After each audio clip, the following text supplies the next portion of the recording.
Leonard by Adrienne M. Frater. Read by Nicolette Mackenzie.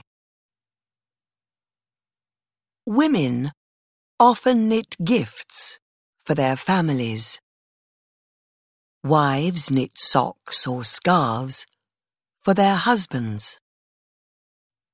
Grandmothers knit little jackets for their children's babies. Buying a gift is quick and easy, but making a gift with your own hands takes longer.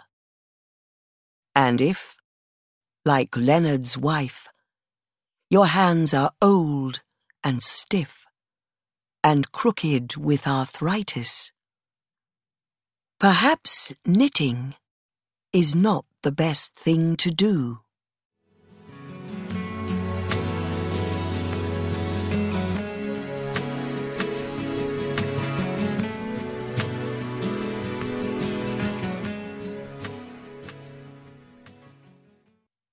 I'll knit him a scarf. Yes, I'll knit him a scarf the same colour as his eyes. I wait until my niece takes me shopping. I want to buy some wool, I tell her. I want to knit Leonard a scarf. But you don't knit, she says. She looks at my crooked hands and quickly looks away again.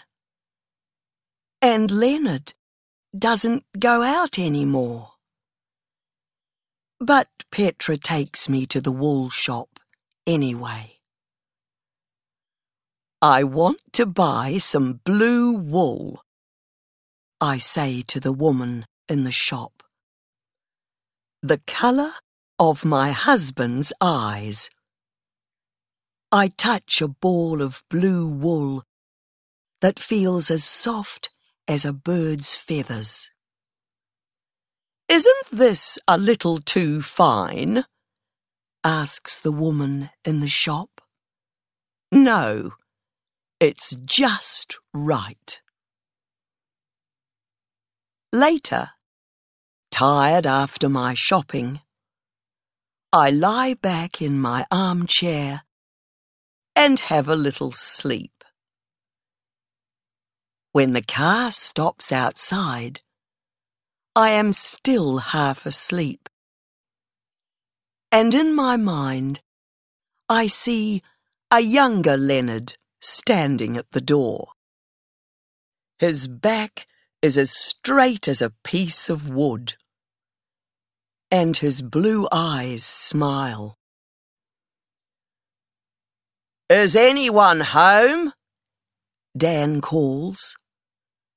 I wake with a jump. Here we are, Mr. Phipps, Dan says to Leonard.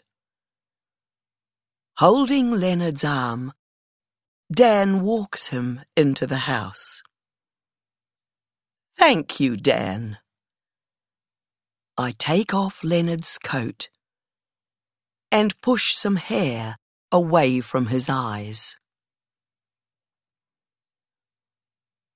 We eat dinner in a silence that aches. I drink red wine, and Leonard eats with a spoon. Then, after I've washed him and put him to bed, I sit down to knit. The needles are silver. The needles are cold. I take the paper cover off the wool, find one end of it, and try again and again to make the first stitch.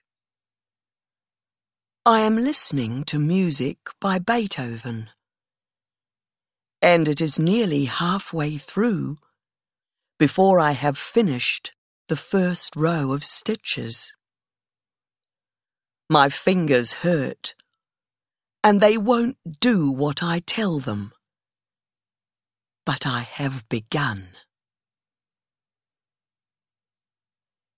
Leonard and I met at a concert in Auckland.